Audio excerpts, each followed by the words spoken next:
Hello friends, my name is Mohit Gupta and I welcome you to my YouTube channel Camp Fundamentals. In this video, we will continue with the topic acid-base equilibria and this is the part 2. In this part, we will be discussing about some important questions regarding the pH of 10 raised to power 8 molar HCl and 10 raised to power minus 8 molar NaOH. The Bronsted-Lowry concept, what are conjugate acid-base pairs, the amphoteric nature of water, the relative strength of acid and bases, what are leveling and differentiating solvents, and at the end we have to do some applications of Bronsted-Lowry concept. So let's start with the first topic, that is the question regarding the pH of 10 raised to power minus 8 molar HCl and 10 raised to power minus 8 molar NaOH. So here is the first question, determine the pH of 10 raised to power minus 8 molar HCl or 1 into 10 raised to power minus 8 molar HCl. So in order to determine the pH, हमें पता है pH क्या होता है minus log of H3O positive ions. Now हम लोग क्या करेंगे, H3O positive की concentration हम लोग यहाँ पे substitute करेंगे. After substituting and after solving this equation हमें मिलेगा pH is equals to 8. log 1 की वैल्यू क्या होती है, 0 होती है, एंड log 10⁻⁻8 की वैल्यू कितनी होगी, 8 होगी. बट pH इसका 8 हो ही नहीं सकता. क्यों नहीं हो सकता? बिकॉज pH 8 सजेस्ट कि ये जो कंपाउंड है, ये जो HCl है, ये क्या है, बेसिक है नेचर में. अब HCl तो एसिड होता है, it cannot be a basic in nature. So कुछ तो गलत है यहाँ पे. इसमें प्रॉब्लम क्या है कि यहाँ पे हमारे पास HCl है जो कि वाटर के अंदर डिसॉल्व है. अब अगर वाटर के अंदर डिसॉल्व होगा तो वाटर भी डिसोसिएट करता है. वाटर का डिसोसिएशन कांस्टेंट कितना होता है, 10⁻⁻14, और उसमें से H प्लस और OH नेगेटिव कितना निकलते हैं, 10⁻⁻7 एंड 10⁻⁻7. तो ये मैंने वाटर लिया, वाटर का ऑटो आयनाइजेशन हुआ है और वाटर क्या दे रहा है, H3O positive ions and OH negative ions produce कर रहा है. यहाँ पे H3O पॉजिटिव आयंस की कॉन्सेंट्रेशन कितनी होगी, 1 इंटू 10⁻⁻7, और HCl की कॉन्सेंट्रेशन कितनी है, 1 इंटू 10⁻⁻8. मतलब HCl की कॉन्सेंट्रेशन H3O पॉजिटिव की कॉन्सेंट्रेशन जो वाटर से मिल रही है उससे भी कम है. इस केस में हम लोग वाटर की कॉन्सेंट्रेशन जो हमें H3O पॉजिटिव आयंस मिल रहे हैं उसको नेग्लेक्ट नहीं कर सकते. सो इन दैट केस हमें H3O पॉजिटिव की concentration from HCl as well as from water दोनों ऐड करनी पड़ेंगे. So at this point total acid concentration कितनी हो गई, 1 इंटू 10⁻⁻7 प्लस 1 इंटू 10⁻⁸, दोनों को ऐड करते हुए हमारा आ जाता है 1 इंटू 1.1 इंटू 10⁻⁷. नाउ हम लोग क्या करेंगे, इसे सब्स्टिट्यूट करेंगे. जैसे ही सब्स्टिट्यूट करेंगे minus log of 1.1 into 10⁻⁷, minus log 1.1 की वैल्यू कितनी है, 0.041 नेगेटिव का, एंड -7 आगे आ जाएगा, माइनस माइनस प्लस हो जाएगा और यहाँ पे कितना आ जाएगा, 7 में से ये वैल्यू हम लोग माइनस करेंगे तो pH कितना आ गया, 6.96. तो यहाँ पे हमें दिख रहा है HCl क्या है, एसिडिक इन नेचर है. सो वेरी इंपॉर्टेंट पॉइंट है कि जब भी किसी भी एसिड की कॉन्सेंट्रेशन 10⁻⁶, 10⁻⁷ और 10⁻⁸ दी गई है, उस केस में हम लोग कभी भी वाटर की कॉन्सेंट्रेशन को नेग्लेक्ट नहीं कर सकते. उस केस में वाटर क्या कर रहा है, काफ़ी ज़्यादा अमाउंट में H3O पॉजिटिव आयंस प्रोड्यूस कर रहा है as compare to the given acid और गिवन बेस. इन केसेस में जनरली ये क्वेश्चन गलत होता है. दिया जाता है find out the concentration of 10⁻⁸, 10⁻⁹ और 10⁻�10 मोलर HCl. बच्चे क्या करते हैं, 8, 9, 10 pH निकाल के आ जाते हैं, जो कि एकदम गलत है. Determine the pH of 1 into 10⁻⁸ molar NaOH. अब NaOH की कॉन्सेंट्रेशन भी क्या दे रखी है, बहुत ज़्यादा कम दे रखी है, which is as comparable to the concentration of OH negative ions जो कि जनरेट होता है वाटर के केस में. यहाँ पे हमारे पास क्या है, कॉन्सेंट्रेशन है OH नेगेटिव आयन की, तो हम लोग पहले क्या निकालेंगे, OH नेगेटिव आयन की कॉन्सेंट्रेशन यूज़ करते हुए हम लोग निकालेंगे POH. नाउ POH क्या होता है, minus log of OH negative ion concentration. यहाँ पे OH नेगेटिव आयन की कॉन्सेंट्रेशन कंपेरेबल है वाटर से, तो हम लोग वाटर की भी कॉन्सेंट्रेशन को ऐड करेंगे. तो टोटल कॉन्सेंट्रेशन कितनी हो जाएगी, 1.1 इंटू 10⁻⁷. ये वाटर की कॉन्सेंट्रेशन है और ये NaOH की. इसको यूज़ करते हुए हमारा POH कितना आ जाएगा, इतना आ जाएगा। और फाइनली हम लोग जब निकालेंगे तो एग्जैक्टली वही वैल्यू आएगी जो कि हमारी HCl के केस में आई थी, 6.96। Now this is your POH। अब pH निकालने के लिए हम लोग यूज़ करेंगे relation between pH and POH, जो कि हम लोगों ने लास्ट वीडियो में की है। लास्ट वीडियो अगर नहीं देखी है तो डिस्क्रिप्शन में लिंक है, go through it. We know pH plus POH is equals to 14, तो हम लोग क्या करेंगे, pH निकालने के लिए 14 में से POH सबट्रैक्ट कर लेंगे, तो 14 minus 6.96 which come outs to be 7.1। अब हम लोग पढ़ेंगे Bronsted Lowry concept of acid and bases. हम लोग अरहेनियस कॉन्सेप्ट ऑलरेडी पढ़ चुके हैं, तो अब हमें पढ़ना है ब्रॉन्स्टेड-लॉरी कॉन्सेप्ट। अरहेनियस के अकॉर्डिंग कोई भी एसिड जो H प्लस आयन देता है वो एसिड होता है, और कोई भी कंपाउंड जो OH नेगेटिव आयन देता है वाटर के अंदर तो उसे हम लोग बेस बोलते हैं। According to these scientist, acid क्या होता है, एसिड वही होता है जो अरहेनियस के केस में होता है। ये भी क्या देना चाहिए, H प्लस आयन देना चाहिए। So acids are H plus ion donor. In case of bases में क्या होता है कि H प्लस आयन एक्सेप्ट करना चाहिए। अरहेनियस के केस में क्या था कि OH नेगेटिव आयन देते हैं, यहाँ पे हम लोगों ने क्या बोला है कि वो H प्लस आयन एक्सेप्ट करना चाहिए। तो एसिड क्या होते हैं, H plus ion donor and bases are H plus ion acceptor. इसको और अच्छे से समझते हैं with the help of some examples. तो यहाँ पे मैंने HCl लिया है। HCl जब डिसोसिएट होगा तो H प्लस देगा और Cl नेगेटिव आयंस देगा, तो इट्स है ना ब्रॉन्सेड एसिड। यहाँ पे जो Cl नेगेटिव है ये क्या कर सकता है, H प्लस ले सकता है, तो ये क्या बना देगा, HCl बना देगा। सिंस इसने H प्लस आयन एक्सेप्ट किया है तो ये क्या बन गया, ब्रॉन्सेड बेस। अब यहाँ पे हम लोग देख सकते हैं HCl को हम लोग क्या बोलेंगे, ब्रॉन्सेड एसिड बोलेंगे, और Cl नेगेटिव को क्या बोलेंगे, ब्रॉन्सेड बेस। एक और एग्जांपल लिया NH3। NH3 क्या करता है, H प्लस आयन को एक्सेप्ट करता है, तो अगर ये एक्सेप्ट कर रहा है तो ये क्या है, ब्रॉन्सेड बेस। और NH4 आयंस क्या करते हैं, H प्लस रिलीज कर देते हैं, क्या देने के लिए, NH3 देने के लिए, तो इन्हें क्या बोला जाएगा, Bronsted acid. Now according to the Arrhenius theory ये बेस नहीं हो सकता। Now will talk about monoprotic acid. तो मोनोप्रोटोनिक एसिड ऐसे एसिड होते हैं जो एक H प्लस आयन देते हैं, और पॉलीप्रोटोनिक एसिड कौन से होंगे, जो दो या दो से ज़्यादा H प्लस आयन देने की कैपेबिलिटी रखते हैं। Examples are H2SO4, H3PO4, H2CO3, sulphuric acid, phosphoric acid and carbonic acid. ये सारे के सारे एग्जाम्पल किसके हैं, पॉलीप्रोटोनिक एसिड्स के।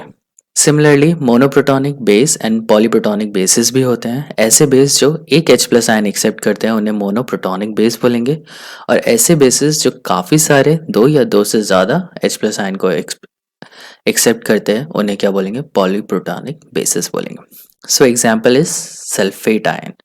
सल्फेट आयन क्या करेगा, दो H प्लस लेगा, क्या बनाने के लिए, H2SO4 बनाने के लिए। फॉस्फेट आयन क्या बनाएगा, H3PO4 बनाएगा, तीन यूज करके, तीन H प्लस एक्सेप्ट करके। सिमिलरली कार्बोनेट आयन क्या करेगा, दो H प्लस आयन एक्सेप्ट करेगा और क्या बना देगा, कार्बोनिक एसिड। सो इनके जो भी बेसिस निकलते हैं, जो भी कॉन्जुगेट बेस निकलते हैं वो सारे के सारे क्या होते हैं, बेसिस होते हैं, Bronsted bases. According to Arrhenius ये बेसिस नहीं है, but according to Bronsted Lowry concept these are bases. तो यहाँ पे एक इंपॉर्टेंट चीज हम लोगों को देखनी है, all Arrhenius acids are Bronsted acid. सारे के सारे अरहेनियस एसिड क्या होंगे, ब्रॉन्सेड एसिड होंगे, क्योंकि दोनों की दोनों क्या करते हैं, H प्लस आयन देते हैं। लेकिन रिवर्स इज नॉट ट्रू, मतलब सारे ब्रॉन्सेड एसिड अरहेनियस एसिड नहीं होंगे। एग्जाम्पल से समझते हैं। HCl क्या कर रहा है, वाटर को H प्लस आयन दे रहा है, ठीक है, और यहाँ पे क्या बना दिया, H3 पॉजिटिव आयन बना दिया।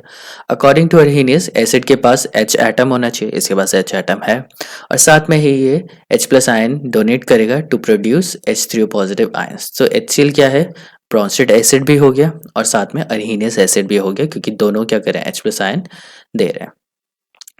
इन दिस केस NH3 किसके साथ रिएक्ट करे, HCl के साथ, to produce ammonium ions and Cl negative ion. तो यहाँ पे HCl क्या कर रहा है, H प्लस आयन तो डोनेट कर रहा है, किसको कर रहा है, अमोनिया को कर रहा है।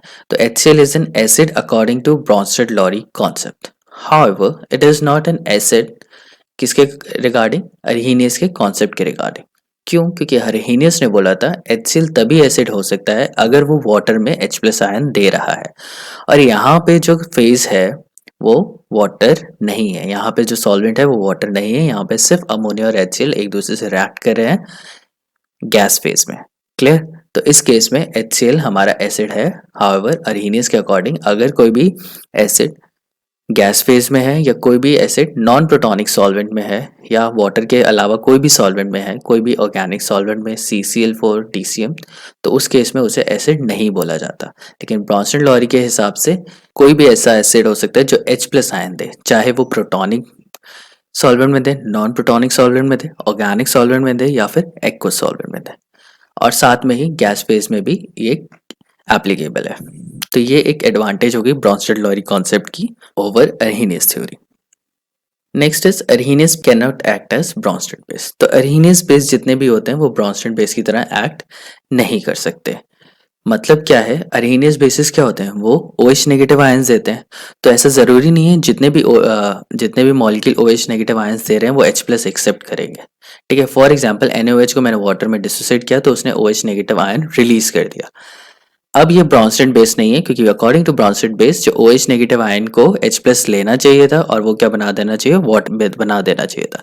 सो इसके अकॉर्डिंग अरहेनियस बेस कभी भी ब्रॉन्स्टेड बेस नहीं होते हैं। अब हम लोग पढ़ेंगे what are conjugate acid base pair. तो यहाँ पे मैंने एग्जांपल लिया है, NH3 is reacting with HCl, NH3 is a base, HCl is an acid, क्योंकि HCl क्या कर रहा है, H+ इसे दे रहा है, तो ये H+ एक्सेप्टर है तो ये बेस हो गया, और ये H+ डोनर है तो ये एसिड हो गया। अब NH3 क्या बनाएगा, अमोनियम आयंस, और HCl क्या बनाएगा, क्लोराइड आयंस। तो NH3 जब कन्वर्ट होता है NH4 में तो इसे बोला जाता है कॉन्जुगेट एसिड, और एसिड जब H+ आयन दे देता है तब उसे बोला जाता है कॉन्जुगेट बेस। तो बेस का हमेशा कॉन्जुगेट एसिड होगा और एसिड का हमेशा क्या होगा, कॉन्जुगेट बेस।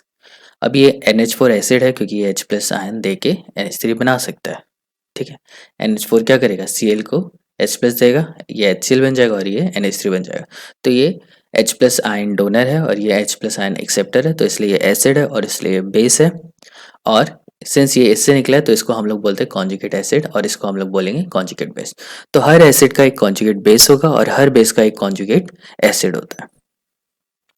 कुछ और एग्जाम्पल देख लेते हैं। यहाँ पे हम लोगों ने लिया HCl।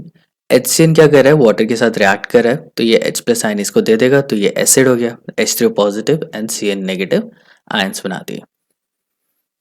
Now H3 positive ions क्या करता है, ये एसिडिक है, H+ आयन दे सकता है Cn को, तो ये एसिड है तो ये इसका क्या हो गया, कॉन्जुगेट बेस, और ये बेस है तो इसका क्या हो गया, ये कॉन्जुगेट एसिड। सिमिलरली H2O क्या करेगा, इसको H+ आयन दे देगा, तो ये एसिड है तो इसका क्या होगा, कॉन्जुगेट बेस OH नेगेटिव, और ये कार्बोनेट का क्या होगा, कॉन्जुगेट एसिड।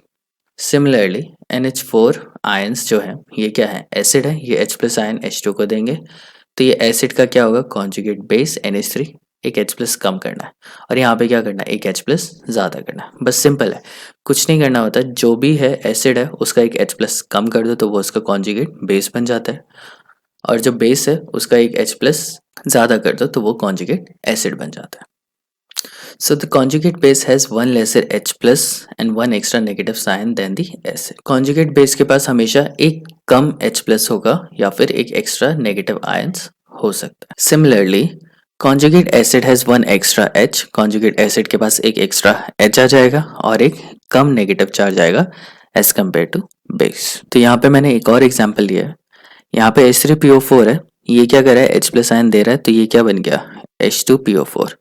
तो ये क्या है, एसिड है, और ये क्या हो गया, इसका कॉन्जुगेट बेस। अब H2PO4 फिर से एक H+ देगा तो ये एक बना देगा HPO4 2 नेगेटिव, ये एसिड है और ये क्या है, इसका कॉन्जुगेट बेस।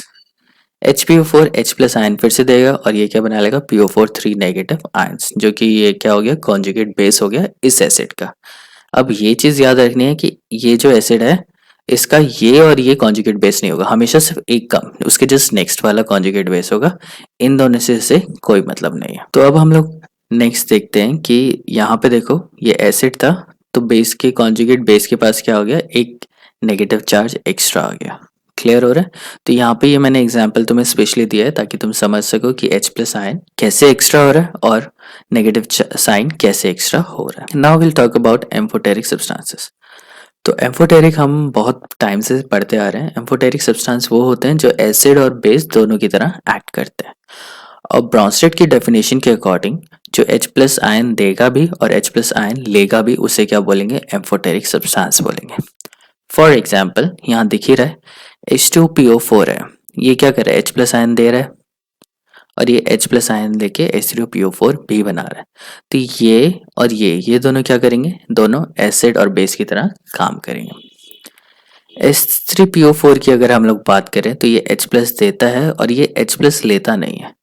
तो H3PO4 किसकी तरह काम करेगा, सिर्फ एसिड की तरह काम करेगा, जबकि H2PO4 negative acid as well as base दोनों की तरह काम करने की कैपेबिलिटी रखता है। कुछ और एग्जाम्पल देखते हैं। H2O है, इसने बेस के साथ रिएक्ट किया तो H2O एसिड है तो इसका क्या बन जाएगा, कॉन्जुगेट बेस, और HS नेगेटिव बेस है तो इसका क्या बन जाएगा, कॉन्जुगेट एसिड।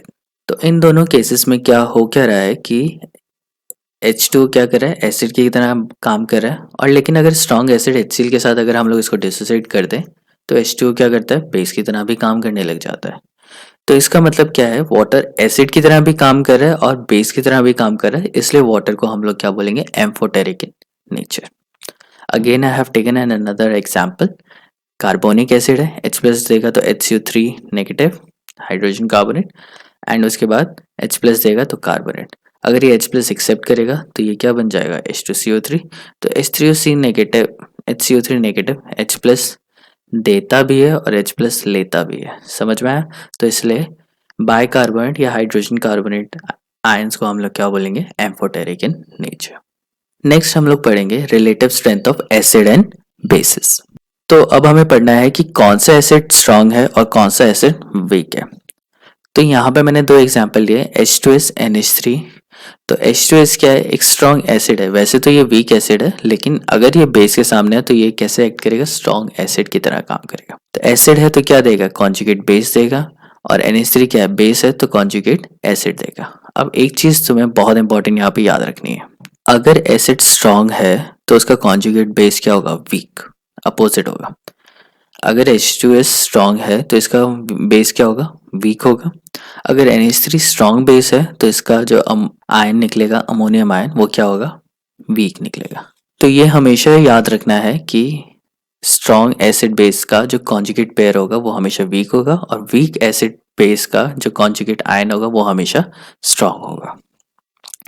अब यहाँ पे तो मैंने बोल दिया कि H2S बहुत स्ट्रॉन्ग एसिड है और NH3 एक स्ट्रॉन्ग बेस है, लेकिन ये तुम्हें कैसे पता चलेगा कि स्ट्रॉन्ग है या नहीं है। तो इसको पता लगाने के लिए हम लोग क्या पढ़ेंगे, ये टॉपिक पढ़ रहे हैं relative strength of acid and basis. अभी तक हम लोग पता कर चुके हैं कि हमें पता कैसे चलता है, डिसोसिएशन कांस्टेंट के बेसिस पे हम लोग को पता चल जाता है कि कौन स्ट्रॉन्ग एसिड है और कौन वीक एसिड है, या फिर हमें पीएच के बेसिस पे पता कर सकते हैं कौन स्ट्रॉन्ग है या कौन वीक है। लेकिन अगर तुम्हें डिसोसिएशन कांस्टेंट नहीं दिया है उस केस में क्या करना है, तो उस केस में हम लोग इस तरीके से करेंगे। पहली चीज, H2S स्ट्रॉन्ग एसिड है, NH3 क्या है, स्ट्रॉन्ग बेस है, तो दोनों स्ट्रॉन्ग क्या करेंगे, रिएक्ट करके दोनों वीक बनाएंगे। तो इक्विलिब्रियम कहाँ मूव करना चाहिए, इस साइड पे मूव करना चाहिए, क्योंकि स्ट्रॉन्ग है, स्ट्रॉन्ग मतलब ज्यादा रिएक्टिव है तो वो जल्दी से रिएक्ट करके प्रोडक्ट दे देंगे। तो ये प्रोडक्ट की साइड हुआ, तो इक्विलिब्रियम कहाँ जाएगा, फॉरवर्ड डायरेक्शन में जाएगा, दोनों जल्दी से रिएक्शन कर लेंगे, लेकिन उल्टी रिएक्शन इतनी जल्दी नहीं होगी। अब हम लोग स्ट्रेंथ ऑफ एसिड बेस निकालेंगे pKa स्केल पे। के स्केल पे हम लोग देख चुके हैं डिसोसिएशन कांस्टेंट पे कि अगर डिसोसिएशन कांस्टेंट ज़्यादा होता है तो एसिड स्ट्रांग है, अगर डिसोसिएशन कांस्टेंट कम है तो एसिड वीक है। Same is the case with basis also. लेकिन अब हम लोग पढ़ेंगे pKa क्या स्केल है, जैसे pH होता है वैसे ही pKa स्केल होता है, तो इसके बारे में हम लोग पढ़ते हैं। तो pKa is equal to minus log of Ka। p जो स्केल होता है वो माइनस लॉग होता है। अच्छा, अगर तुमने पुरानी वीडियो नहीं देखी है तो एक बार जाके देख लेना, वहाँ पे मैंने pH और डिसोसिएशन कांस्टेंट एकदम डिटेल में करा रखा है। अगर Ka हायर है, अगर हायर डिसोसिएशन कांस्टेंट है तो एसिड भी हायर होगा, लेकिन अगर हायर Ka है तो pKa क्या होगा, लोअर होगा, क्योंकि देखो Ka ज़्यादा हुआ तो log Ka ज़्यादा होगा, लेकिन Ka ज़्यादा है तो माइनस लॉग Ka कम होगा, तो जिसकी वजह से अगर Ka ज़्यादा हुआ तो उसका pKa क्या होगा, कम होगा। तो इसका मतलब है अगर एसिड स्ट्रॉन्ग है तो उसका हाइड्रोनियम आयन कॉन्सेंट्रेशन ज़्यादा होगा, ज़्यादा होगा मतलब pH कम होगा। तो हाइड्रोनियम आयन कॉन्सेंट्रेशन ज़्यादा है जिसकी वजह से उसका डिसोसिएशन कांस्टेंट क्या होगा, ज़्यादा होगा। लेकिन अगर डिसोसिएशन कांस्टेंट ज़्यादा है तो माइनस नेगेटिव साइन की वजह से ये एकदम उल्टा चला जाएगा। तो माइनस लॉग के कितना हो जाएगा, कम हो जाएगा। तो जितना कम pKa वैल्यू होगी उतना ही ज़्यादा स्ट्रॉन्ग एसिड होता है। बेस के केस में भी यही है, अगर बेस स्ट्रॉन्ग होगा तो OH नेगेटिव आयन की कॉन्सेंट्रेशन ज़्यादा होगी, के भी डिसोसिएशन कांस्टेंट ऑफ बेस भी ज़्यादा होगा, लेकिन pKb क्या होगा, बहुत ही ज़्यादा कम होगा। नेक्स्ट हमें बहुत इंपॉर्टेंट कॉन्सेप्ट करना है। इस कॉन्सेप्ट में क्या है, हमें नेट डायरेक्शन निकालनी है इक्विलिब्रियम की, कि रिएक्शन फॉरवर्ड डायरेक्शन में जा रही है या रिएक्शन बैकवर्ड डायरेक्शन में जा रही है। तो इसको करने का एक बेसिक रूल है कि इक्विलिब्रियम हमेशा उस डायरेक्शन में जाता है जिस डायरेक्शन में वीक एसिड होता है। तो जिस भी डायरेक्शन में वीकर एसिड होगा इक्विलिब्रियम हमेशा उसी डायरेक्शन में मूव कर जाएगा। तो यहाँ पे मैंने लिया H2S NH3 HS NH4। तो हमें इस रिएक्शन में क्या देखना है, सिर्फ एसिड देखना है, हमें बेस देखने नहीं है। तो इसका pKa कितना है 7 और इसका pKa कितना है 9.26। अब pKa जितना कम होगा उतना स्ट्रॉन्ग एसिड होता है। तो इन दोनों के pKa से तुम देख सकते हो कि pKa इसका कम है तो ये ज़्यादा स्ट्रॉन्गर एसिड है, और pKa इसका क्या है, ज़्यादा है तो ये कम स्ट्रॉन्ग एसिड है। तो ये स्ट्रॉन्ग होने की वजह से ये जल्दी से रिएक्ट करके प्रोडक्ट देगा, तो ये रिएक्शन कहाँ चली जाएगी, फॉरवर्ड डायरेक्शन में चली जाएगी। तो इक्विलिब्रियम हमेशा कहाँ फेवर करता है, वीकर एसिड। तो वीक है तो रिएक्शन किस डायरेक्शन में जाएगी, फॉरवर्ड डायरेक्शन में, बैकवर्ड में नहीं जाएगी। कहाँ जाएगी, फॉरवर्ड डायरेक्शन में जाएगी। और रिएक्शन क्या होनी चाहिए, बहुत ही जल्दी कंप्लीट हो जानी चाहिए। तो NH4 का pKa लोअर है तो इसका मतलब क्या है, वीकर एसिड है। तो इक्विलिब्रियम किस डायरेक्शन में मूव करेगा, फॉरवर्ड डायरेक्शन में। तो यहाँ पे हम लोग पता लगा सकते हैं कि नेट डायरेक्शन इक्विलिब्रियम की क्या है। लेकिन अगर हमें इक्विलिब्रियम कांस्टेंट निकालना हो कि इस केस में क्या होगा, तो उसके लिए एक फॉर्मूला है pKa ऑफ लेफ्ट, मतलब रिएक्टेंट का pKa minus pKa of right. तो लेफ्ट पे ये है और राइट पे ये है। चलिए सब्स्टिट्यूट करते हैं। तो P की इक्विलिब्रियम कितना हो गया, 7, लेफ्ट पे 7 है और राइट पे कितना है 9.26। इन दोनों को माइनस करने के बाद क्या आता है, -2.26। नाउ P हमें पता है क्या होता है, माइनस लॉग होता है। तो के इक्विलिब्रियम निकालने के लिए माइनस लॉग हम लोग इस साइड ले आएंगे। तो minus log of K equilibrium is equals to -2.29। Negative से नेगेटिव कट जाएगा तो लॉग इक्विलिब्रियम कितना हो जाएगा, 2.26। अब लॉग को जब हम लोग दूसरी साइड पे लेके जाते हैं इक्वेशन की, तो लॉग किस में कन्वर्ट हो जाता है, एंटी लॉग में। और यहाँ पे लॉग का बेस क्या है, 10 है, तो उसको हम लोग 10⁻².26 लिखेंगे। तो के इक्विलिब्रियम कितना हो गया, 10⁻².26। अब 10⁻².26 की वैल्यू आप कैलकुलेटर यूज करके निकाल सकते हो। कितनी आएगी, 1.82 इंटू 10⁻², मतलब 1 से ज़्यादा है तो कौन सी डायरेक्शन में जाना चाहिए, फॉरवर्ड डायरेक्शन में जानी चाहिए। और के इक्विलिब्रियम कितना है, ज़्यादा है। इसका मतलब क्या है, प्रोडक्ट की कॉन्सेंट्रेशन ज़्यादा है और रिएक्टेंट की कॉन्सेंट्रेशन क्या है, कम है। सो एस के इक्विलिब्रियम इज मोर देन 1, मतलब रिएक्शन प्रोसीड कहाँ करेगी, फॉरवर्ड डायरेक्शन में, और प्रोडक्ट की कॉन्सेंट्रेशन क्या होगी, रिएक्टेंट की कॉन्सेंट्रेशन से ज़्यादा। So now let's move to leveling and differentiating solvents. Leveling और differentiating solvents क्या होते हैं? Leveling solvents as the name suggests, ये सारे एसिड को क्या कर देते हैं, एक लेवल पे पहुंचा देते हैं। So solvents that brings all the acid to the same acidic strength. ऐसे सॉल्वेंट जो सारे एसिड को एक ही एसिडिक स्ट्रेंथ पे लेके आ जाते हैं और जो डिफरेंशिएट नहीं कर सकते कि उनमें से स्ट्रॉन्ग कौन सा है और उनमें से वीक कौन सा है, ऐसे सॉल्वेंट्स को हम लोग लेवलिंग सॉल्वेंट्स बोलते हैं। एग्जाम्पल से समझना ज़्यादा बेटर रहेगा। तो यहाँ पे मैंने HX लिया है, हाइड्रोहेलिक एसिड लिया है, ये क्लोरीन, ब्रोमीन, आयोडीन कुछ भी हो सकता है X। अगर ये वाटर के साथ रिएक्ट करता है तो ये तीनों के क्या देंगे, H3O पॉजिटिव देंगे और X नेगेटिव देंगे। सिंस ये H प्लस दे रहा है तो ये एसिड हुआ और H2O H प्लस ले रहा है तो ये बेस हुआ। तो यहाँ से हमें पता चल रहा है ये जो तीनों HX हैं ये H2O से ज़्यादा बेटर एसिड्स हैं। क्लियर। नाउ अब HX में से इनमें से कौन सा ज़्यादा स्ट्रॉन्ग एसिड है ये वाटर बता ही नहीं पाता। वाटर के अकॉर्डिंग ये तीनों के तीनों क्या है, स्ट्रॉन्ग एसिड है, और ये डिफ्रेंशिएट नहीं कर पा रहा है कौन सा ज़्यादा स्ट्रॉन्ग है और कौन सा कम है। तो वाटर ने क्या करते हैं, इन तीनों एसिड को एक लेवल पे पहुंचा दिया कि ये तीनों एक ही लेवल पे, रैंक 1 है तीनों की।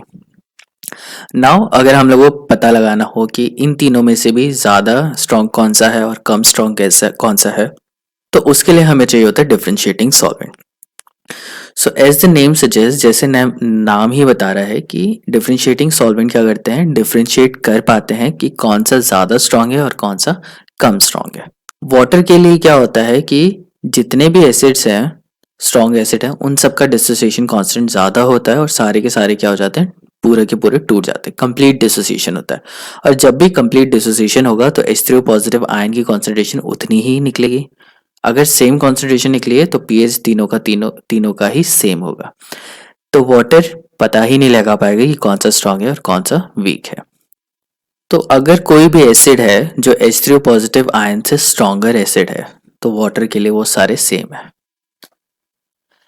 Next is differentiating solvent. Differentiating solvent अभी बताया था कि ये इसमें जितने भी एसिड्स होते हैं स्ट्रॉन्ग एसिड, वो अलग अलग एक्सटेंट तक डिसोसिएट होते हैं, कंप्लीटली डिसोसिएट नहीं होते हैं, जिसकी वजह से डिफरेंशिएटिंग सॉल्वेंट बता पाता है कि कौन सा एसिड ज़्यादा स्ट्रॉन्ग है और कौन सा एसिड कम स्ट्रॉन्ग है। बेस के लिए भी ये एप्लीकेबल है। तो यहाँ पर मैंने एक डिफरेंशिएटिंग सॉल्वेंट लिया है एसिटिक एसिड। तो वाटर क्या है, न्यूट्रल है, और यहाँ पे एसिड को डिफरेंशिएट करने के लिए मैंने क्या ले लिया, वीक एसिड ले लिया। अब इन तीनों को डिसोसिएट करेंगे तो ये H प्लस आयन ले लेगा, तो ये वाला आयन बनाएगा, और HX ने H प्लस दे दिया तो ये X नेगेटिव बना लिया। नाउ जो डिसोसिएशन कांस्टेंट है तीनों का अलग अलग है, और अलग अलग में भी हमें पता चल रहा है कि HI का ज़्यादा है as compare to HBr as compare to HCl। तो एसिटिक एसिड हमें बता पा रहा है कि HI ज़्यादा स्ट्रॉन्ग एसिड होता है as compare to HBr and HCl। तो कोई भी अगर मेरे पास बहुत सारे स्ट्रॉन्ग एसिड्स हैं तो उसके लिए डिफरेंशिएटिंग सॉल्वेंट हमेशा क्या कौन होगा, एक वीक एसिड होगा। और बहुत सारे स्ट्रॉन्ग बेसेस हैं तो उनके लिए मैं क्या ले लूँगा, एक वीक बेस ले लूँगा, जो कि मुझे हेल्प करेंगे कि कौन सा ज़्यादा स्ट्रॉन्ग बेस है और कौन सा कम स्ट्रॉन्ग बेस है। सो इन शॉर्ट, लेवलिंग सॉल्वेंट्स ऐसे सॉल्वेंट्स होते हैं जो सारे स्ट्रॉन्ग एसिड को एक ही लेवल पे रखते हैं और उनमें डिस्टिंग्विश नहीं करते। डिफरेंशिएटिंग सॉल्वेंट्स ऐसे सॉल्वेंट होते हैं जो स्ट्रॉन्ग एसिड में भी डिफरेंशिएट कर सकते हैं कि कौन ज़्यादा स्ट्रॉन्ग है एंड कौन कम स्ट्रॉन्ग है। Next we come to the most important topic of this video, application of Bronsted Lowry concept. इसी कॉन्सेप्ट में से इसी में बहुत सारे क्वेश्चंस मैंने दे रखे हैं और यही एग्जाम में पूछे जाते हैं। First question is arrange the following acid in increasing order of their acidic strength. अब हमें उनके एसिडिक स्ट्रेंथ में एसिड्स को लगाना है। तो HF, NH3, CH4 and H2। तो सबसे पहले हम लोग अरेनियस का मेथड यूज करेंगे। अकॉर्डिंग टू अरेनियस कोई भी एसिड जो H प्लस आयन देता है वो एसिड होगा, और जो H प्लस आयन ज्यादा देगा वो ज्यादा स्ट्रॉन्ग एसिड होगा। तो हमें पता है पी ब्लॉक एलिमेंट के केसेस में या पूरे पीरियोडिक टेबल के केसेस में लेफ्ट साइड पे S ब्लॉक एलिमेंट होते हैं, राइट साइड पे P ब्लॉक एलिमेंट होते हैं, और इलेक्ट्रोनेगेटिविटी क्या होती है, लेफ्ट साइड से राइट साइड पे इंक्रीज होती जाती है। Fluorine is the most electronegative element of the periodic table. तो इस केस में हमें पता है फ्लोरीन ज्यादा इलेक्ट्रोनेगेटिव है, after that oxygen, nitrogen, carbon. इन चारों में से कार्बन सबसे कम इलेक्ट्रोनेगेटिव है। नाउ HF है हमारे पास, तो फ्लोरीन ज्यादा इलेक्ट्रोनेगेटिव होने की वजह से H के इलेक्ट्रॉन या बॉन्ड पेयर के इलेक्ट्रॉन खींच लेगा और F नेगेटिव में कन्वर्ट हो जाएगा। इसका मतलब है कि HF H प्लस आयन ज्यादा दे सकता है as compare to H2O, NH3 and CH4। तो on the basis of this electronegativity हम लोग बता सकते हैं कि HF ज्यादा स्ट्रॉन्ग एसिड होता है as compare to H2O। Oxygen ज्यादा इलेक्ट्रोनेगेटिव है नाइट्रोजन से, ऑब्वियसली ये हाइड्रोजन के इलेक्ट्रॉन ज्यादा जल्दी खींच लेगी और H प्लस आयन जल्दी रिलीज कर देगी। Similarly NH3 and CH4। CH4 में कार्बन तो बहुत ही कम इलेक्ट्रोनेगेटिव होता है, जिसकी वजह से वो हाइड्रोजन के बॉन्ड पेयर के इलेक्ट्रॉन्स नहीं खींच पाता और H प्लस आयन रिलीज नहीं करेगा। ये तो हो गया अरेनियस के बेसिस पे या नॉर्मल इनऑर्गेनिक के बेसिस पे हम लोगों ने कैसे डिस्टिंग्विश किया। नेक्स्ट इज ब्रॉन्स्टेड-लॉरी मेथड, जिसमें हम लोग कॉन्जुगेट एसिड बेस की स्टेबिलिटी के बेसिस पे हम लोग बताएंगे कि कौन ज्यादा स्ट्रॉन्ग है और कौन कम स्ट्रॉन्ग है। तो यहाँ पे मैंने चारों की रिएक्शन ली है। HF अगर H प्लस देगा तो H plus F negative, H2 H plus plus OH negative, NH3 H plus plus NH2, CH4 H plus plus CH3 negative. इससे पहले मैं एक सिंपल सी चीज बता देता हूँ। तुम्हें पता है HF एसिड होता है, ऑलरेडी पता है। वाटर क्या है, न्यूट्रल होता है, एसिड तो नहीं होता।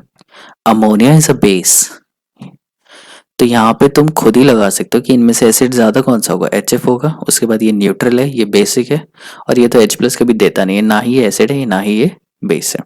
तो ये जो एग्जाम्पल है ये हमेशा याद रखना है, इस एग्जाम्पल का रेफरेंस लेके तुम बाकी क्वेश्चंस आराम से सॉल्व कर पाओ। ठीक है, तो मैंने यहाँ पे इनको डिसोसिएट किया। अब डिसोसिएट करने पे हमें दिख रहा है F नेगेटिव। फ्लोरीन ज्यादा इलेक्ट्रोनेगेटिव होने की वजह से नेगेटिव चार्ज को ज्यादा अच्छे से अपने पास रख सकता है, एकोमोडेट ज्यादा अच्छे से कर सकता है।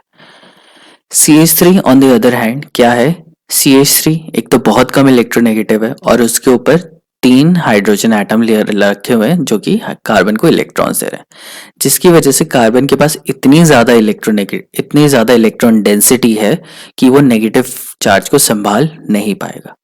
अगर वो नेगेटिव चार्ज को संभाल नहीं पाएगा तो वो जल्दी से H प्लस के साथ रिएक्ट करके क्या बना लेगा, वापस CH4। तो CH3 नेगेटिव क्या है, बहुत स्ट्रॉन्ग है, बहुत स्ट्रॉन्ग बेस है। CH3 नेगेटिव अगर बहुत स्ट्रॉन्ग बेस हुआ तो उसका एसिड क्या होगा, बहुत कम एसिडिक होगा। समझ में आया? अगर बेस स्ट्रॉन्ग है तो उसका कॉन्जुगेट एसिड क्या होना चाहिए, वीक होना चाहिए, जिसका मतलब क्या है CH4 सबसे कम एसिडिक है। Fluoride on the other hand, इसके पास नेगेटिव चार्ज बहुत अच्छे से रह सकता है क्योंकि ये बहुत हाईली इलेक्ट्रोनेगेटिव है, तो ये H प्लस से इतनी जल्दी रिएक्ट नहीं करेगा। तो अगर ये वीक है तो इसका HF जो कॉन्जुगेट एसिड है वो क्या होगा, स्ट्रांग होगा। अगर ये स्ट्रांग है तो ये वीक होगा, अगर ये स्ट्रांग है तो ये वीक होगा। तो कॉन्जुगेट एसिड बेस के केसेस में यही होता है, अगर एक स्ट्रांग है तो दूसरा उसका कॉन्जुगेट वीक होना चाहिए, और उसके बेसिस पे हम लोग रिवर्स एनालिसिस करके हम लोग बता सकते हैं कि कौन ज़्यादा एसिडिक है और कौन कम एसिडिक है। Same is the case, oxygen ज़्यादा इलेक्ट्रोनेगेटिव है देन नाइट्रोजन, तो ऑक्सीजन नेगेटिव चार्ज को ज़्यादा अच्छे से पकड़ के रख सकता है या ज़्यादा अच्छे से एकोमोडेट कर सकता है, जिसकी वजह से NH2 नेगेटिव ज़्यादा स्ट्रॉन्ग बेस है। NH2 नेगेटिव बहुत स्ट्रॉन्ग बेस होता है। तो इलेक्ट्रोनेगेटिविटी ट्रेंड हमें पता है, तो हमें पता है F नेगेटिव सबसे वीक बेस है, CH3 नेगेटिव सबसे स्ट्रॉन्ग बेस है। तो इसका रिवर्स अगर हम लोग कर देंगे तो हमारा HF क्या आएगा, स्ट्रॉन्गेस्ट एसिड आएगा, और CH4 क्या आएगा, वीकेस्ट एसिड आएगा। नाउ हम लोगों को बेसिक स्ट्रेंथ करनी है। तो question 2 is arrange the following basis in increasing order of their basic strength. तो अब हमें बेसिक स्ट्रेंथ के बेसिस पे लगाना है। किसको लगाना है, F negative, NH2 negative, CH3 negative, OH negative. हमें ऑलरेडी हम लोग ये कर चुके हैं, ये आंसर। ठीक है, CH3 नेगेटिव सबसे ज़्यादा स्ट्रॉन्ग होगा क्योंकि ये कम इलेक्ट्रोनेगेटिव है। F नेगेटिव क्या होगा, सबसे कम बेसिक होगा क्योंकि ये नेगेटिव चार्ज को ज़्यादा अच्छे से अकोमोडेट या अपने पास रख सकता है। तो ये तुम्हें खुद करना, खुद लिखना। Next is HF, HCl, HBr और HI के बीच में हमें देखना है कि कौन ज़्यादा स्ट्रॉन्ग है, कौन कम स्ट्रॉन्ग है। ये चीज़ हम लोग ऑलरेडी देख चुके हैं जब हम लोगों ने एसिडिक एसिड लिया था। तो डिसोसिएशन के कांस्टेंट के बेसिस पे HI क्या है, सबसे स्ट्रॉन्ग एसिड है, और HCl क्या था, सबसे वीक आया था। तो अब हम देखते हैं इसको हम लोग कैसे एक्सप्लेन करेंगे। तो हम लोग ब्रॉन्स्टेड लॉ कॉन्सेप्ट ही यूज करेंगे, कॉन्जुगेट एसिड बेस पेयर के बेसिस पे हम लोग इसको सॉल्व करने की कोशिश करेंगे। तो फर्स्ट केस है, HF क्या दे रहा है, F negative, Cl negative, Br negative and I negative. अब इसमें से देखना है हमें कि सबसे स्ट्रॉन्ग बेस कौन सा है और सबसे वीक बेस कौन सा है। अब देखो आयोडीन का साइज बहुत बड़ा होता है, बहुत बड़े एटम के पास नेगेटिव चार्ज, और फ्लोराइड के पास क्या है, साइज बहुत छोटा है और उसके पास नेगेटिव चार्ज है। तो इलेक्ट्रॉन डेंसिटी ज्यादा, नेगेटिव चार्ज किसके पास हुआ, ज्यादा इलेक्ट्रॉन डेंसिटी किसके पास है, फ्लोराइड के पास। छोटा सा एटम और उसके पास नेगेटिव चार्ज। आयोडाइड क्या है, बहुत बड़ा एटम और नेगेटिव चार्ज थोड़ा सा। तो इस केस में फ्लोराइड के पास इलेक्ट्रॉन डेंसिटी ज्यादा है, नेगेटिव चार्ज ज्यादा है। नेगेटिव चार्ज ज्यादा होने की वजह से H प्लस पे जल्दी रिएक्ट करेगा। तो ये क्या होगा, इन चारों में से स्ट्रॉन्ग कॉन्जुगेट बेस हो गया। ठीक है, और आयोडाइड क्या है, वीकेस्ट होगा। अगर ये वीकेस्ट है तो इसका कॉन्जुगेट एसिड क्या होगा, स्ट्रॉन्ग होगा, और ये स्ट्रॉन्ग है तो इसका कॉन्जुगेट एसिड क्या होगा, वीक होगा।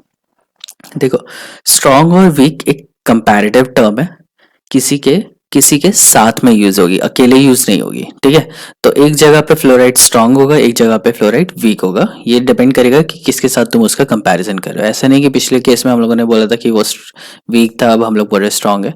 उस केस में वो वीक था, इस केस में ये स्ट्रांग है। तो इस बेसिस में हम लोग बोल सकते हैं कि HI सबसे स्ट्रांग है और HF क्या है, सबसे वीक है।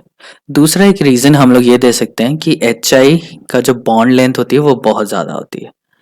बॉन्ड लेंथ बहुत ज़्यादा है तो बॉन्ड क्या होगा, बहुत कम वीक होगा। बॉन्ड लेंथ क्या होता है, इनवर्सली प्रोपोर्शनल होता है बॉन्ड स्ट्रेंथ के। तो अगर बॉन्ड लेंथ बहुत ज़्यादा है तो बॉन्ड स्ट्रेंथ कम होगी, और HI का बॉन्ड क्या होगा, बहुत जल्दी टूट जाएगा। HF का बॉन्ड क्या होता है, सबसे छोटा होता है, और इसलिए क्या होता है, सबसे ज़्यादा वीक होता है। तो इस बेसिस पे हम लोग बोल सकते हैं HI is stronger than HBr, HCl and HF। Next question तुम लोग खुद कर सकते हो, मुझे कराने की जरूरत नहीं है। Next is arrange the following acid in increasing order of their acidic strength. अब हम लोगों ने बहुत सारे ऑक्सो एसिड्स ले रखे हैं। ऑक्सो एसिड्स कौन से एसिड होते हैं? ऑक्सो एसिड में क्या होता है? X double bond O, C double bond O, N double bond O, P double bond O, S double bond O. किसी भी कंपाउंड में अगर डबल बॉन्ड ओ है और उसके साथ एक ओ OH लगा हुआ है तो उसे हम लोग ऑक्सो एसिड बोलते हैं। तो अब ये सारे ऑक्सो एसिड्स क्या करेंगे? H प्लस देंगे। H प्लस देंगे तो इनका कॉन्जुगेट बेस बनेगा, तो ये इनके कॉन्जुगेट बेस बनेंगे। अब हमें देखना है कि इनमें से सबसे ज्यादा स्टेबल कौन सा है। जो सबसे ज्यादा स्टेबल होगा वो सबसे वीक होगा। स्टेबल है तो जल्दी रिएक्ट तो नहीं करेगा। और सबसे ज्यादा स्ट्रॉन्ग कौन सा होगा? जो बहुत ज्यादा रिएक्टिव होगा। तो हम लोग इनकी स्टेबिलिटी देखेंगे। तो HClO4 की अगर मैं स्टेबिलिटी देखूं तो नेगेटिव, देखो ऑक्सो में डबल बॉन्ड O होता है और एक OH होता है, तो ये नेगेटिव इधर जाएगा, इसके ज्यादा बॉन्ड बन जाएंगे तो एक बॉन्ड ये तोड़ेगा। इसी तरीके से 4 रेजोनेटिंग स्ट्रक्चर इसके तैयार हो जाएंगे। अगर ClO3 की बात करेंगे तो इसके 3 रेजोनेटिंग स्ट्रक्चर होंगे, ClO2 के 2 रेजोनेटिंग स्ट्रक्चर और Cl नेगेटिव के एक भी रेजोनेटिंग स्ट्रक्चर नहीं होगा। ये तुम खुद बना के देखना। जब बना के देखोगे तो जिसके जितने ज्यादा रेजोनेटिंग स्ट्रक्चर होते हैं वो उतना ही ज्यादा स्टेबल होता है। तो ClO4 नेगेटिव क्या है? सबसे ज्यादा स्टेबल है, मतलब सबसे कम रिएक्टिव है। सबसे कम रिएक्टिव होने की वजह से सबसे ज्यादा स्टेबल है, जिसकी वजह से सबसे कम बेसिक है, और ये लीस्ट स्टेबल है मतलब मोस्ट बेसिक है। अब इसका हम लोग एसिड की तरफ उल्टा यूज करेंगे क्योंकि उनका कॉन्जुगेट एसिड। तो ये क्या? लीस्ट स्टेबल सबसे ज्यादा बेसिक है, तो ये क्या होगा? सबसे कम एसिडिक। और ये सबसे ज्यादा स्टेबल है तो ये क्या होगा? सबसे ज्यादा एसिडिक होगा। ठीक है, तो इस तरीके से हम लोगों ने पता लगा लिया कि कौन सबसे ज्यादा एसिडिक है। दूसरा एक इंपॉर्टेंट चीज है कि जिसकी जितनी ज्यादा हायर ऑक्सीडेशन स्टेट होती है ऑक्सो एसिड के केसेस में, उसकी एसिडिटी उतनी ही ज्यादा होती है। तो ये मैंने ऑक्सो एसिड ले लिया, HNO2 HNO3, इसके 5+5 ऑक्सीडेशन स्टेट है, इसकी +3 है। इसकी ऑक्सीडेशन स्टेट ज्यादा है तो ये ज्यादा एसिडिक होगा। इन दोनों में से ये वाला, इनमें से ये वाला HbRO4 HiO4, ये दोनों सेम एग्जाम्पल जैसे HClO4 का था, और इस केस में ये वाला। अगर तुम इसके रेजोनेटिंग स्ट्रक्चर बनाने बैठोगे तो भी सेम ही कॉन्सेप्ट आएगा कि इनके जो जिनके हायर ऑक्सीडेशन स्टेट है उनके ज्यादा रेजोनेटिंग स्ट्रक्चर होंगे और इनके क्या होंगे? कम रेजोनेटिंग स्ट्रक्चर होंगे। इसको करके देखना, बहुत आराम से आ जाएगा। ये है एक कॉमन ट्रेंड जो कि हम लोगों ने करके देखा था। CH3 नेगेटिव क्या होगा? बहुत ज़्यादा बेसिक हो, और F नेगेटिव क्या होगा? कम बेसिक हो। तो लेफ्ट टू राइट जाते हुए नेगेटिव आयन के केसेस में बेसिसिटी डिक्रीज होती है, और डाउन द ग्रुप भी क्या होती है? बेसिसिटी डिक्रीज होती है। आयोडाइड क्या है? सबसे कम बेसिक है। फ्लोराइड क्या है? सबसे ज़्यादा बेसिक है, क्योंकि इसके पास बहुत बड़ा साइज है, उस पर बहुत कम नेगेटिव चार्ज है, तो ये अपने नेगेटिव चार्ज को बहुत अच्छे से अपने पास रख सकता है। फ्लोराइड के पास इलेक्ट्रॉन डेंसिटी बहुत ज़्यादा होगी, वो चाहेगा कि इलेक्ट्रॉन जल्दी से दे दिया जाए। Same is the case with CH3 negative. CH3 की कार्बन की इलेक्ट्रोनेगेटिव बहुत कम होती है, और तीन हाइड्रोजन को ऑलरेडी इलेक्ट्रॉन डेंसिटी दे रहे हैं, नेगेटिव चार्ज बहुत ज़्यादा भर गया तो वो एकदम अनस्टेबल हो जाएगा और जल्दी से H+ लेके CH4 बनाना प्रेफर करेगा। तो left to right basicity decrease हो रही है, और top to bottom basicity decrease होती है। बेसिसिटी डिक्रीज दोनों ही केस में हो रही है। Next last topic is limitation of Bronsted-lorry acid base concept. अब सब कुछ सही था, बट इसमें एक बहुत इंपॉर्टेंट लिमिटेशन है। लिमिटेशन ये है कि अगर सोल्यूशन नॉन प्रोटॉनिक है, अगर वो सोल्यूशन में H+ आयन या OH नेगेटिव आयंस नहीं दे रहा है, उस केस में हम लोग क्या बोलेंगे कि वो एसिड है या नहीं है? नहीं, ब्रोंस्टेड तो बता ही नहीं पाता। जैसे ये एग्जांपल है, दो Sa2 मिलकर Sa2 पॉजिटिव और SO4 नेगेटिव दे रहे हैं।